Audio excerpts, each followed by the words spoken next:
Yes, good morning students. अपन अपने previous video के अंदर ये जो अपनी पोइम है द 7 एजेस ऑफ मैन, उसके 3 स्टेज के बारे में, 3 एज के बारे में अपन डिस्कस कर चुके थे, जो कि मेन इसकी समरी में माना जाता है। पहली जो अपनी एज थी इन्फेंट, दूसरी स्कूल बॉय और तीसरी लवर। इसके बारे में अपन अपने पिछले वीडियो में डिस्कस कर चुके हैं। आज अपना जो रिमेनिंग 4 स्टेप और बचे हुए, 4 स्टेज और बची हुई है, उनके बारे में अपन, उनके मेन पॉइंट क्या हैं उसके बारे में डिस्कस करेंगे। 4th जो स्टेज है इस पोइम के अकॉर्डिंग वो है सोल्जर। सोल्जर जो 4th स्टेज दी हुई है विलियम शेक्सपियर के अकॉर्डिंग, जो इसके पोइट हैं पहले ही अपन पढ़ चुके हैं, बड़े प्रोमिनेंट पोइट माने जाते हैं। सोल्जर की जो एज के अंदर उन्होंने इसके जो कैरेक्टरिस्टिक्स बताए हैं, जो इसकी क्वालिटी बताई है, उस टाइम के अंदर क्या क्या इमोशन क्रिएट होते थे किसी भी इंसान के मन में, उसके बारे में उन्होंने किस तरीके से सोल्जर के अंदर उसके इमोशन क्या थे, उसकी फीलिंग क्या थी, तो बताए हैं। तो ये जो एज होती है, इस एज के अंदर ओथ्स, सबसे पहले जो पॉइंट उन्होंने बताए हैं, ओथ्स यानी कस्में। जो इस एज के अंदर जो भी आता है वो कस्में, वादे, गाली गलोच, इस टाइप की फीलिंग उसके मन में रहती है। कस्में वादे खूब खाता है। अपन कह सकते हैं कि उसके अंदर किसी भी चीज़ को लेके, वो किसी भी बात को लेके इतना डिटरमाइन होता है कि उसके लिए प्रॉमिस भी कर देता है। उसके बाद इसका जो दूसरा पॉइंट है, इसकी जो बियर्ड होती है, जिसको अपन कहेंगे दाढ़ी, वो लियोपर्ड की बाती, एक अपन कह सकते हैं कि जो तेंदुआ होता है उसकी बाती, उसकी दाढ़ी बनी हुई होती है। कह सकते हैं कि बड़ा वायोलेंट, हिंसक प्रवृत्ति का होता है। लियोपर्ड के जो शेव, जिस टाइप से जो बाल होते हैं, लियोपर्ड के बाल की बाती उस सोल्जर की दाढ़ी बनी हुई होती है, इस टाइप की कटिंग की हुई होती है। ये उसकी दूसरी क्वालिटी है। पहली क्वालिटी अपन कह सकते हैं कि कस्में, वादे आप कह सकते हैं। उसके बाद वो oats, full of upon oats यानी कस्में खाने में एक्सपर्ट होता है। उसकी जो बियर्ड है, वो दाढ़ी है, अपन कह सकते हैं कि लियोपार्ड की बात ही होता है। इसी एज के अंदर एक चीज की रिक्वायरमेंट उसको ज्यादा चाहिए, वो है ऑनर। कहीं पे भी जाओ उसको सम्मान ज्यादा चाहिए। अगर उसको सम्मान नहीं मिलता है तो बड़ा वो दुखी हो जाता है, बड़ा अग्रेसिव हो जाता है और कुछ भी करने के लिए तैयार रहता है। अपन कह सकते हैं कि अगर उसको वो कहीं जाता है और सम्मान नहीं मिलता है तो बड़ा निराश हो जाता है। और सडन, अगला जो पॉइंट अपन पढ़ेंगे, बहुत ही जल्दी किसी भी बात के लिए लड़ने झगड़ने के लिए भी वो तैयार रहता है। सडन क्वेरल, बहुत ही जल्दी लड़ाई झगड़े के लिए भी तैयार रहता है। उसकी फीलिंग इस टाइप की होती है कि अगर उसको कुछ बात कह दी जाए तो वो बहुत जल्दी लड़ने के लिए उतारू हो जाता है। अगला पॉइंट अपन अगले इसका जो कैरेक्टरिस्टिक्स पढ़ेंगे वो अपन मान सकते हैं कि bubble reputation. Bubble reputation, bubble reputation का मतलब होता है कि उसको इज्जत चाहिए। बबल रेपुटेशन, पानी का जो एक बुलबुला होता है उसकी बात क्षणिक, कुछ टाइम के लिए, नहीं के बराबर टाइम के लिए उसको उसकी रेपुटेशन, उसको अच्छी रेपुटेशन मिलनी चाहिए, उसको अच्छा ऑनर मिलना चाहिए। अगर उसको ऑनर नहीं मिले, रेपुटेशन नहीं मिले, तो उसको जेलेसियस होने लग जाती है, जलन होने लग जाती है, ईर्ष्या होने लग जाती है, वो लड़ाई झगड़े के लिए तैयार हो सकता है। और कहने का मतलब लाइफ कितनी बड़ी खतरे में पड़ जाए, कैनॉन्स माउथ, लाइफ को खतरे में डालकर भी वो क्या चाहता है कि उसके, कैनॉन्स का वैसे मतलब होता है तोफ, तोफ का अपन कह सकते हैं, यहाँ पे तोफ से कोई मीनिंग नहीं है। यहाँ पे इस वर्ड का जो मीनिंग है वो ये है कि जो सोल्जर नाम की जो एज होती है, इस एज के अंदर जीवन तोप के खाने में चला जाए, कितनी बड़ी डिफिकल्टीज आपके सामने आ जाए, लेकिन उस कैंडिडेट को क्या मिलनी चाहिए, उसकी अच्छी रेपुटेशन होनी चाहिए, उसको सम्मान मिलना चाहिए। कैसे भी कंडीशन आ जाए उसको कोई लेना देना नहीं है, उसको ऑनर मिलना चाहिए, वो ऑनर चाहता है। तो ये जो सोल्जर एज है 4th नंबर की, विलियम शेक्सपियर की poem the 7 ages of man के अकॉर्डिंग 4th जो स्टेज मानी जाती है, दिस इज द सोल्जर, वो सोल्जर की मानी जाती है। उसके अंदर आपके अंदर क्या फीलिंग आती है, क्या आपके इमोशन रहते हैं, वो बात अपन यहाँ पे डिस्कस कर चुके हैं कि पहले तो अपन इस एज के अंदर सोल्जर जो होता है वो कस्में वादे खाता है, वादे करता है, कस्में खाता है। उसकी जो शेव जो होती है, बियर्ड जो होती है, दाढ़ी जो होती है, वो दाढ़ी लियोपार्ड की बाती होती है, तेंदुए की तरह बड़ी अपन कह सकते हैं कि अलग अलग टाइप से उसने शेव कर रखी होती है। बड़ी इस एज के अंदर तेंदुओं को यहाँ मीडिएटर बनाते हुए कहा जा रहा है कि बड़ा हिंसक प्रवृत्ति का होता है ये सोल्जर इस एज के अंदर। उसको ऑनर चाहिए। अगर ऑनर यानी सम्मान नहीं मिल रहा है तो वो बड़ा जल्दी गुस्सा हो जाता है, बड़ा जल्दी अपन कह सकते नाराज भी हो सकता है। किसी भी बात के लिए अगर थोड़ा बहुत उसको कह दिया जाए तो सडन उसके क्वेरल यानी लड़ाई झगड़े के लिए तैयार रहता है, एंग्री हो जाता है, गुस्सा हो जाता है, नाराज हो जाता है। उसके बाद बबल रेपुटेशन यानी पानी के बुलबुले की बात, क्षणिक उसको रेपुटेशन मिलनी चाहिए, इमेज मिलनी चाहिए, इज्जत मिलनी चाहिए, भले जीवन खतरे में पड़ जाए। कैनॉन्स माउथ्स का मतलब होता है जीवन को खतरे में डालकर भी सोल्जर को उसकी रेपुटेशन और ऑनर मिलना चाहिए। और किसी भी बात के लिए अगर थोड़ा बहुत उसको कुछ ज़्यादा कहा जाए तो वो लड़ाई झगड़े करने के लिए भी तैयार रहता है। ये 4th स्टेज की एज थी जिसके अंदर अपन मेन पॉइंट पढ़े हैं। और line to line word to word अपन जब पोइम पढ़ेंगे, एक एक सेंटेंस के स्टेंजा, एक एक स्टेंजा के एक एक सेंटेंस को पढ़ेंगे तो और अपन इसको अपन समझेंगे। लेकिन आपके माइंड के अंदर एक साइकोलॉजी सेट होनी चाहिए कि what are the characteristics of soldier, what are the main qualities of soldier. तो आपको ये बताना पड़ सकता है बिकॉज बोर्ड एग्जाम के अंदर ये क्वेश्चन पूछा जा सकता है। पर्टिकुलर एक स्टेज के सेंस में क्वेश्चन पूछा जा सकता है कि उस स्टेज की क्या क्या क्वालिटी है, क्या क्या कैरेक्टरिस्टिक्स है। तो आपकी मन के अंदर एक साइकोलॉजी सेट होनी चाहिए कि ये पॉइंट मेरे को इसके अंदर लिखने हैं। इंटरमिक्स नहीं होना चाहिए कि इसकी कोई क्वालिटी है, इसका कोई कैरेक्टरिस्टिक्स है, उसको आप किसी और एज के साथ अगर मिक्स कर देते हो देन आपका आंसर कहीं ना कहीं गलत हो सकता है, उसमें आपकी मार्क्स कट सकते हैं। अगली जो एज है 5th नंबर की, वो अगली एज मानी जाती है जस्टिस। जस्टिस जो अगली एज मानी जाती है, इसके अंदर आपको ध्यान रखना है किस तरीके से न्यायाधीश जो होता है वो अपनी लाइफ के अंदर रोल को प्ले करता है। विलियम शेक्सपियर के अकॉर्डिंग किस तरीके से एक जस्टिस अपनी लाइफ में अपनी रिस्पॉन्सिबिलिटी को निभाता है, अपने जो रोल होते हैं उनको प्ले करता है। All the point we will discuss in justice, इस जस्टिस नाम की एज के अंदर अपन डिस्कस करेंगे। विलियम शेक्सपियर के एज के टाइम में किस तरीके से जस्टिस की फीलिंग आती थी, what was the emotion of justice, all this point we will discuss in this point, in this stage. इस स्टेज के अंदर अपन डिस्कस करेंगे। तो जो सबसे पहला जो पॉइंट है जस्टिस का, उसके बारे में कहा गया है अकॉर्डिंग टू विलियम शेक्सपियर कि उसकी जो बेली होती है, तौंद जिसको अपन कहते हैं, वो तौंद बिल्कुल बाहर आई हुई होती है, यानी उसका पेट बहुत ही बड़ा हुआ होता है। पहला पॉइंट इसके बारे में कहता है। फिजिकल अपीयरेंस के बारे में बात बताई जा रही है, फिजिकल फिटनेस के बारे में बात बताई जा रही है कि व्हाट वाज द कंडीशन, उस समय क्या कंडीशन होती थी जस्टिस, किस टाइप का उसका फिजिकल फिटनेस होता था, किस टाइप का अपीयरेंस होता था। तो उसके बारे में राउंड बेली, यानी उसकी जो बेली होती थी वो बिल्कुल गोल होती थी, राउंड यानी होती थी, उसके बारे में अपन कह सकते हैं। उसके बाद इसकी जो अगला जो पॉइंट बताया गया है कैपोन लाइन।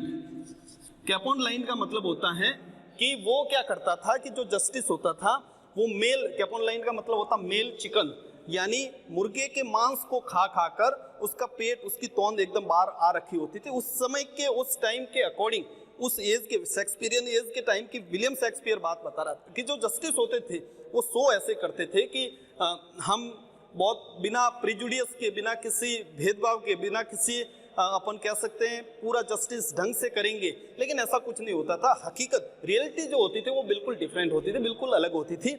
उन्होंने मतलब इतने रिश्वत वगैरह, इतने पैसे खाकर उनकी बॉडी का स्ट्रक्चर इस टाइप का हो गया, मेंटलिटी इस टाइप की हो गई है कि प्रॉपर ढंग से कभी उन्होंने जस्टिस किया भी नहीं था। इस टाइप की जो फीलिंग है विलियम शेक्सपियर के अंदर जस्टिस को लेके, वो उन्होंने अपनी पोइम के माध्यम से अपने को बताया। कहीं ना कहीं ये भी हो सकता है कि प्रेजेंट डे के अंदर, आज के टाइम में भी ये जो मैं पॉइंट अपन पोइम के अकॉर्डिंग अपन पढ़ने जा रहे हैं वो आज भी मैच करते हो। तो जस्टिस के अंदर पहला उसकी राउंड बेली होती थी, मेल चिकन खा के वो क्या हो रखा था, उसकी पेट की तौंद बिल्कुल बाहर आ रखी थी। आंखों के अंदर एक स्ट्रिक्ट नेस होती थी, आंखों के अंदर एक अलग टाइप की सख्तता होती थी। अपन कह सकते थे कि जस्टिस जो होता था वो आंखों में सख्तता लिए वो होता था, यानी आंखों में इतना मतलब वो रौब रखता था कि हर कोई उससे बात करना पॉसिबल नहीं हो पाता था हर किसी के द्वारा।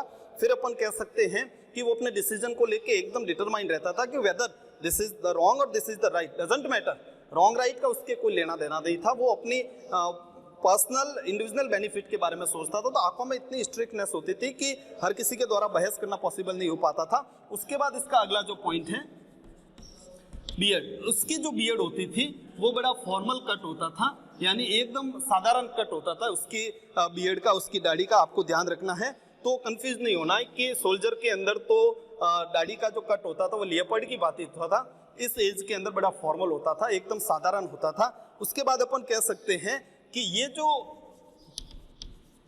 जस्टिस होता था वो वाइज साज, यानी वो जो बातें करता था बड़ी बुद्धिमानीपूर्ण करता था, अलग अलग टाइप की प्रोवर्ब्स बताता था, अलग अलग टाइप के अपन कह सकते हैं कि एग्जाम्पल्स देके लोगों को समझाने की कोशिश करता था अपने डिसीजन के टाइम में। दैट वाज डेफिनेटली बात जो कन्वर्सेशन उसका हुआ करता था वो बड़ा विजडम से युक्त होता था, वाइज होता था। अपन कह सकते हैं कि अलग अलग टाइप से साज यानी प्रोवर्ब्स के थ्रू वो अपने डिसीजन को बताता था। उसके बाद में कुछ वो एग्जाम्पल्स भी देता था, वो एग्जाम्पल्स अपने डिसीजन से रिगार्डिंग होते थे, तो उन एग्जाम्पल के थ्रू भी लोगों को समझाने का पूरा कोशिश करता था। Now I would like to say among of you कि जो जस्टिस होता था उसकी कैरेक्टरिस्टिक्स के बारे में इफ वी विल डिस्कस, अगर डिस्कस करेंगे तो उसकी बेली तौंद बार आ रखी होती थी। उसके पीछे रीजन क्या होता था, तो वो जो मेल चिकन मुर्गे का जो मांस है उसको खा खाकर पेट की तौंद इतनी हो गई थी कि वो बाहर आ रखी है। देन उसकी आईज के अंदर एक अलग टाइप की स्ट्रिक्टनेस होती थी, एक सख्तता होती थी। उसके बाद उसके बियर्ड यानी शेव का जो कट होता था वो बड़ा फॉर्मल होता था। उसके बाद ऑलवेज वो जो हमेशा बात करता था वाइज साज, यानी हमेशा बुद्धिमानपूर्ण बातें करता था और अलग अलग एग्जाम्पल्स के थ्रू किसी भी बात को समझाने की कोशिश करता था। But matter is that the reality was definitely मतलब बिल्कुल ही डिफरेंट थी। अपन कहना चाहे तो जो रियलिटी थी वो बिल्कुल अलग थी, हकीकत अलग था और जो दिखावे में जो होता था वो अलग होता था। तो विलियम शेक्सपियर यही कहना चाहता था कि कई बार ये लोग अपनी मॉरल जो ड्यूटी होती थी उसको सही ढंग से कंप्लीट नहीं करते थे और डिसीजन क्या का क्या दे देते थे। आज की डेट में भी अगर अपन देखने जाए तो आज अपन मॉरल लाइफ के अंदर देखें तो लोगों की मेंटलिटी भी कहीं ना कहीं इस टाइप की हो रखी है। तो अपन इसको इससे भी कंपेयर कर सकते हैं। तो विलियम शेक्सपियर ने इस तरीके से सोल्जर और जस्टिस, ये 4th नंबर की एज है, ये 5th नंबर की एज है, उनकी कुछ क्वालिटीज मैंने आपके सामने कैरेक्टरिस्टिक्स आपको बताए हैं। अलग अलग कस्में वादे खाता है, जीवन को खतरे में डालकर भी उसको सम्मान और रेपुटेशन मिलनी चाहिए। दाढ़ी उसकी होती थी लियोपार्ड की बातें और वो लड़ाई झगड़े करने के लिए तैयार रहता था। रेपुटेशन उसको बबल यानी पानी के बुलबुले की बातें क्षणिक कुछ टाइम के लिए भी मिलती थी तो वो राजी हो जाता था, सोल्जर। उसके बाद जस्टिस के अंदर पेट की तौंद बाहर आ रखी है, मेल चिकन को मुर्गे के मांस को खा खाकर वो ऐसा हो रखा है। आईज में अलग टाइप की स्ट्रिक्टनेस है, बियर्ड उसकी बड़ी फॉर्मल कट को लिए हुए हैं। वाइज साज ऑलवेज जो जिस टाइप का कन्वर्सेशन उनके बीच में हुआ करता था वो बड़ा विजडम से युक्त होता था। उसके बाद अलग अलग टाइप के एग्जाम्पल्स दिए जाते थे उसके द्वारा। These all are the characteristics of soldier and justice. ये दोनों अलग अलग आपको मैंने कैरेक्टरिस्टिक्स बताए हैं सोल्जर और जस्टिस के। अब अपन इसके आगे जो अगला पॉइंट अपन पढ़ेंगे वो 6th नंबर की जो अपनी एज है, जो बड़ी इंपॉर्टेंट एज है, उसके अंदर भी बोर्ड के अंदर क्वेश्चन पूछे जाने के पूरे चांसेस रहते हैं। तो वो जो 6th नंबर की एज है उसके अंदर अपन डिस्कस करेंगे कि किस तरीके से ह्यूमन बीइंग अपनी लाइफ जस्टिस से डाइवर्ट होकर आगे बढ़ती है और एक अलग रोल को प्ले करता है, वो है pantaloon. Pantaloon I would like to say among of you this is the comic character, एक टाइप का मजाकिया कैरेक्टर माना जाता है। हिंदी में अगर इस वर्ड का ट्रांसलेट करें तो विदूषक, स्पेलिंग ये सही है, आपको ध्यान रखना, पहले भी मैं बता चुका हूं। तो इसका मतलब होता है विदूषक, एक कमजोर दुबला पतला, अपने ड्रेसिंग सेंस को लेके, अपने फिजिकल अपीयरेंस को लेके और अपनी मेंटलिटी को लेके एक अलग टाइप का बिहेवियर जब बॉडी में या सोशल लाइफ के अंदर जब स्टार्ट हो जाता है देन वो पेंटालून की कैटेगरी में आ जाता है। वंस अगेन इटली के अंदर इस कैरेक्टर को जब स्टेज के ऊपर मजाकिया टाइप की एक्टिविटी को शो करवाने के लिए जिस कैंडिडेट के थ्रू ऐसी एक्टिविटी करवाई जाती है जिसका बिल्कुल अलग रोल रहता है तो इटली के कॉमिक कैरेक्टर को पेंटालून कहा जाता है। अब अपन यहाँ पे इसकी करें अगर कैरेक्टरिस्टिक्स पढ़ते हैं तो वंस अगेन आपको बता दूं, ड्रेसिंग सेंस, बॉडी का या फिजिकल अपीयरेंस या फिर मेंटलिटी या फिर अपन कह सकते हैं सोशल लाइफ को लेके रिमेनिंग जितने भी 5 एज अपन पढ़ चुके हैं उसमें और इसमें बहुत सारा डिफरेंट है। बिल्कुल अलग आपके अंदर साइकोलॉजी बन जाती है, फिजिकल फिटनेस आपकी अलग हो जाती है, सोशल लाइफ आपकी अलग हो जाती है, तो आप कन्वर्ट हो जाते हो, आप डाइवर्ट हो जाते हो पेंटालून की ओर। इस एज की सबसे पहली जो विशेषता होती है, इसमें आपकी जो बॉडी अपन कह सकते हैं बिल्कुल लीन यानी एकदम पतले, या फिर अपन कह सकते हैं कमजोर, या फिर अपन कह सकते हैं कि एकदम दुबले पतले अपन दिखाई देते हैं।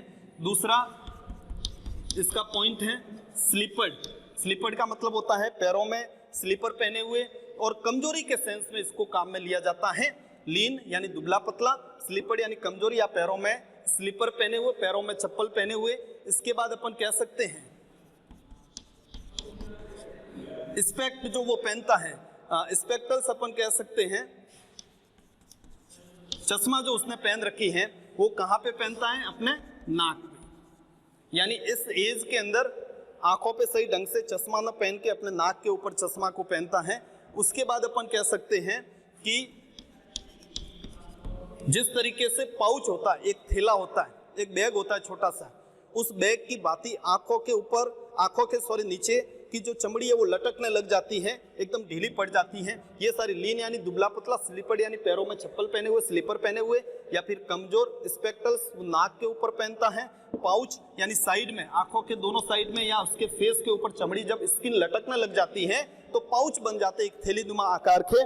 फिर अपन कह सकते हैं होज, यानी जवानी के दिनों के वो जो गारमेंट्स होते हैं, जो कपड़े होते हैं, जिसको अपन कह सकते हैं कि वेस्ट अपनी जो कमर है उसके नीचे यूज में, एक इसका वैसे मतलब होता है मोजे, मोजे के सेंस में लिया जाता है। लेकिन मोजा कैसा, जो वेस्ट यानी कमर से नीचे अपन जो पहनने का काम लेते हैं, वो अपने यूथफुल, अपनी जवानी के टाइम के जो गारमेंट्स है उनको संभाल के रखता है, और इस एज के अंदर वापस वो काम में लेता है। तो अपन कह सकते हैं कि कहीं ना कहीं इस एज के अंदर वो देखो उसका फिजिकल बिल्कुल वीकनेस आ चुकी है, उसके अंदर बिल्कुल दुबला पतला हो गया, चश्मा नाक के ऊपर पहनता है, चेहरे पे या आंख के नीचे उसकी चमड़ी लटकने लग गई है। इस तरीके से वो कहीं ना कहीं इस बात को फील करता है कि उसका जो फिजिकल फिटनेस है वो बिल्कुल कमजोर हो चुका है। तो कहीं ना कहीं बड़ी उसके सामने बॉडी लैंग्वेज को लेके, फिजिकल अपीयरेंस को लेके उसमें जब वीकनेसेज आ जाती है, ये सारी क्वालिटीज कैरेक्टरिस्टिक्स आ जाते हैं, तो पेंटालून के अंदर वो डाइवर्ट हो जाता है। उसके बाद अपन कह सकते हैं जवानी के दिनों के कपड़ों को वो संभाल के रखता है, और उसके जो पैर होते हैं, वो पैर जितने भी होते हैं, पैर बिल्कुल उसके श्रंक हो जाते हैं, सिकुड़ जाते हैं, एकदम कमजोर हो जाते हैं, चमड़ी लटकने लग जाती है, और उसकी जो भारी भरकम आवाज होती है, मैनली वॉइस, वो मैनली वॉइस किसमें कन्वर्ट हो जाती है, यानी वो जो भारी भरकम आवाज है वो वापस चाइल्डिश यानी एकदम बचकानी हो जाती है, और अपनी आवाज के अंदर सीटी बजने की आवाज आनी स्टार्ट हो जाती है। यानी वो जब बोलता है तो अपनी आवाज के अंदर एक सीटी के टाइप से पतली, एकदम थीन यानी पतली हो जाती है। कंफ्यूज होने की जरूरत नहीं है। जवानी के दिनों में जब वो जस्टिस या सोल्जर हुआ करता था तो उसकी आवाज बड़ी भारी थी, भरकम थी, अच्छी आदमियों जैसी आवाज होती थी, लेकिन अब वापस वही बचपन के जैसे बचकानी चाइल्डिश हो गई है, और उसके बोलते समय एकदम पतली आवाज हो गई, सीटी बजनी स्टार्ट हो गई है। यानी वो जो अच्छी आवाज थी वो अब जा चुकी है एज के अकॉर्डिंग धीरे धीरे, अब उसके अंदर वो पुरानी कोई बातें दिखाई नहीं देती हैं। तो पेंटालून के अंदर अपन कह सकते हैं एक टाइप का मजाकिया, कमजोर, दुर्बल, एकदम अपन कह सकते हैं जिसका फिजिकल वीकनेस, फिजिकल बॉडी बहुत ही कमजोर हो, जिसका ड्रेसिंग का कोई सेंस नहीं हो, ऐसी जब आपके अंदर फीलिंग आती है, ऐसा जब आपको कोई दिखाई देता है तो वो पेंटालून के अंदर डाइवर्ट हो जाता है, कन्वर्ट हो जाता है। जो बिल्कुल कमजोर होता है, पैरों में स्लीपर्ड पहने हुए, अपन कह सकते हैं कि उसका ड्रेसिंग सेंस बिल्कुल अलग होता है, कमजोर होता है, दुबला पतला होता है। स्पेक्टल्स आँख के ऊपर, आईज के ऊपर सही ना पहन के नाक के ऊपर रखता है।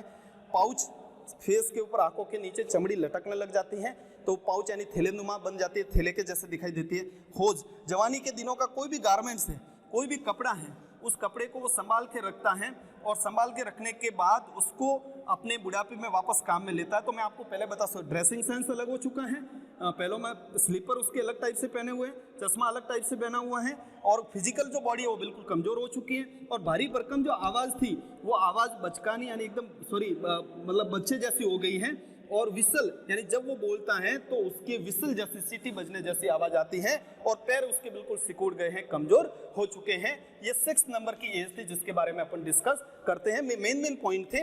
इससे आपको एक बेनिफिट मिलेगा कि आपके माइंड के अंदर एक जो समरी है वो सेट हो रखी है, ताकि बोर्ड में अगर किसी भी टाइप का क्वेश्चन आता है, फॉर एग्जांपल एक आ जाता है स्लीपर्ड पेंटालून, एक टाइप की फ्रेज है, उसको डिस्क्राइब कीजिए, तब आप बता सकते हो कि उसकी फिजिकल फिटनेस क्या रहती है, उसकी ड्रेसिंग सेंस क्या रहता है, वो क्या मतलब कैसे उसकी आवाज़ रहती है, तो अपन उसकी बॉडी एकदम कमजोर हो जाती है। ये सारी बात अपन अपने आंसर के अंदर लिख के आ सकते हैं। लास्ट जो एज है उसके अंदर आपको ध्यान रखना है, 7वीं जो एज है ओल्ड एज। ओल्ड एज को यहाँ का जो पोइट है वो कंपेयर करता है दूसरे सेकंड चाइल्डिशनेस, दूसरे बचपन के साथ में वो तुलना कर रहा है कि जिस तरीके से इन्फेंट के अंदर अपन ने क्वालिटी के बारे में डिस्कस किया था, इन्फेंट में जो बात बताई थी उसी तरीके से ये दूसरा बचपन है। बिकॉज होता क्या, इन्फेंट के ऊपर अंदर जब अपन शिशु होते हैं we are totally depend on our parents, अपन अपने नर्स के ऊपर डिपेंड रहते हैं, पेरेंट्स के ऊपर रहते हैं, अपनी मदर के ऊपर रहते हैं। इन दिस एज, इस एज के अंदर it is so difficult for our self, अपने द्वारा बहुत ही डिफिकल्ट होता है कि किसी भी टास्क को we can not complete it, हम कंप्लीट नहीं कर सकते। तो we are totally depend on our children, हम अपने बच्चों पे डिपेंड रहते हैं, अपने परिवार का और कोई मेंबर है उसके ऊपर डिपेंड रहते हैं। तो कुल मिला के बॉडी के जो पार्ट्स हैं, आपकी जो फीलिंग है वो एक टाइप से बच्चे की जैसी हो जाती है। आपके इस एज के अंदर अपन कह सकते हैं कि बॉडी के पार्ट्स है जैसे आपकी जो विदाउट आईज, यानी आप अपने आंखों से सही ढंग से देख नहीं पाते हो, आपके दांत सही ढंग से काम नहीं करते हैं, आपके पास कोई प्रॉपर टेस्ट नहीं होता है, आपको किसी चीज़ का कोई स्वाद नहीं लगता है, उसके बाद आपका कोई विजन नहीं होता है, उसके बाद आपकी कोई मेमोरी नहीं होती है, और without vision, without taste, without eyes, without teeth, without everything, यानी सब कुछ विदाउट एवरीथिंग, यानी सबके बिना हो जाते हैं। अपन कह सकते हैं कि आपकी लाइफ के अंदर कुछ भी अब आपके इन हैंड बिल्कुल नहीं रहता है, आप टोटली डिपेंड हो सकते हैं, you are totally depend on your children, आप अपने फैमिली मेंबर के ऊपर डिपेंड हो। लाइक उसी तरीके से जब एक शिशु अपने मदर के ऊपर, फादर के ऊपर डिपेंड रहता है फर्स्ट एज के अंदर, ये एज भी इसीलिए इसको कहा जाता है सेकंड चाइल्डिशनेस, दूसरा बचपन कहा जाता है, कि क्योंकि सारी जो एक्टिविटी बॉडी के पार्ट्स प्रॉपर ढंग से काम नहीं करते, आपको किसी भी टाइप की कोई फीलिंग नहीं रहती है, जितने भी आपके नेम और फेम को लेके, प्राउड को लेके, ऑनर को लेके जो भी आपकी फीलिंग थी वो गायब हो चुकी होती है। तो कहीं ना कहीं इस एज के अंदर वही सारी फीलिंग आना स्टार्ट हो जाती है जो कि अपन फर्स्ट एज के अंदर पढ़ के आ चुके हैं। सो दैट ये इसको सेकंड चाइल्डिशनेस कहते हैं। Once again dear students, 6th जो एज थी pantaloon, and last age is an old age, 7वीं एज ओल्ड एज मानी जाती है। पेंटालून के अंदर दुर्बल कमजोर हो जाता है आदमी, स्लीपर, पैरों में स्लीपर पहने हुए, एकदम वीकनेस उसके फेस पे या बॉडी के अंदर दिखाई देती है।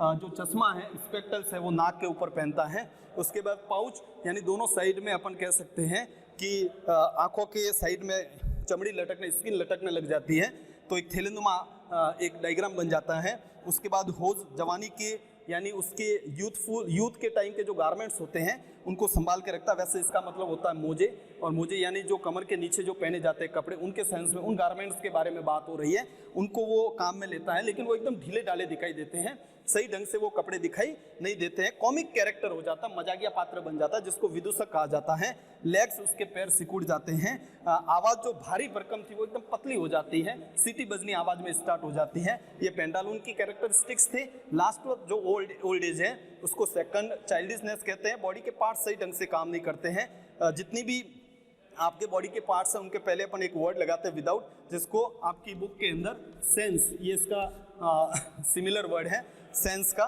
तो sense vision, sense taste, sense eyes, sense teeth and sense everything, इन सब के बिना अपन हो जाते हैं। जिस तरीके से इन्फेंट के टाइम में जो अपनी कंडीशन थी वही कंडीशन इस समय भी आपके सामने प्रेजेंट हो जाती है। All this point just relate with old age, upon old age के साथ में इसको रिलेट कर सकते हैं। तो ये सारे अपनी जो विलियम शेक्सपियर की जो 7 एजेस ऑफ मैन जो पोइम थी उसके सातों अवस्थाओं के बारे में 7 जो स्टेजेस बताई गई हैं उनके बारे में अपन ने मेन उनके जो पॉइंट थे, मेन उनकी जो समरी थी उसके बारे में अपन ने डिस्कस किया है। अब अपन जब अपनी पोइम का एक स्टेंजा जब अपन पढ़ेंगे, लाइन टू लाइन जब पढ़ेंगे, उसमें एक वर्ड की मीनिंग को समझते हुए और उसकी समरी के बारे में और उसके हिंदी ट्रांसलेट के बारे में और उसके मेन पॉइंट के बारे में डिस्कस करेंगे, ताकि बोर्ड के एग्जाम में अगर आपके क्वेश्चन कोई भी पूछा जाता है, मोस्ट प्रोबेबली क्वेश्चन आपको मैंने इस पोइम के फर्स्ट वीडियो सेकंड वीडियो में भी बता चुका हूं कि 2 स्टेज के बीच में कंपैरिजन आ सकता है, कंपेयर एंड कॉन्ट्रास्ट आ सकता है, पर्टिकुलर एक एज की कैरेक्टरिस्टिक्स पूछे जा सकते हैं। कोई इसमें फ्रेज आई हुई तो फ्रेज को ट्रांसलेट करना पूछा जा सकता है, उसको डिस्क्राइब करना पूछा जा सकता है। तो इसमें मान सकते हैं 8 to 10 पॉइंट्स बड़े इंपॉर्टेंट है और क्वेश्चन बड़ी इंपॉर्टेंट पोइम है आपके सिलेबस के अकॉर्डिंग, सो दैट आपको इसका एक पॉइंट अच्छे से याद करना पड़ेगा। नेक्स्ट वीडियो में अपन इस पोइम के लाइन टू लाइन मीनिंग को समझेंगे। So thank you very much.